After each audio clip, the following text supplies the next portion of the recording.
আগামী 22 ডিসেম্বর সমগ্র ত্রিপুরা রাজ্যে টুইপ্রা বিসি অর্থাৎ ত্রিং উৎসব উপলক্ষে ছুটি ঘোষণার দাবির সহ ওই দিনে টিপিএসসির নির্ধারিত পরীক্ষা বাতিলের দাবি জানানো হয়েছে টিএসএফ এর পক্ষ থেকে।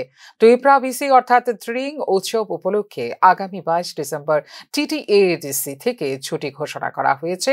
এই উপলক্ষে রাজ্য টিপিএসসির নির্ধারিত পরীক্ষা বাতিল করে অন্য যে কোনো দিন পুনর্নির্ধারণ করার জন্য রাজ্য সরকারের কাছে আবেদন জানানো হয়। আগামী 22 ডিসেম্বর উৎসবের দিন রাজ্যের সমস্ত জনজাতি অংশের মানুষ সাংস্কৃতিক অনুষ্ঠানের মাধ্যমে তাদের নতুন বছরকে স্বাগত জানাবেন ও উৎসবের মেজাজে থাকবেন।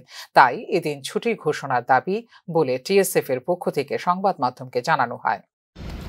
আজকে আমি টিপিএসসি সেক্রেটারির সঙ্গে কথা করব। এর আগে 22 তারিখ একটা मिसलेनियस पोस्टर एग्जाम আছে।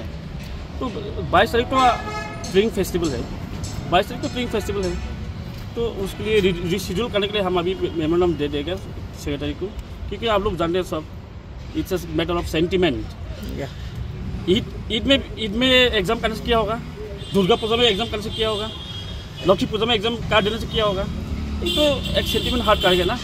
तो ट्रिंग एक त्रिपुरा इरा है BC, and it's across the state, it is widely observed, it is celebrated. तो एक on the day ट्रिंग फेस्टिवल ऐसे एग्जाम करने से तो it's a matter of disrespect.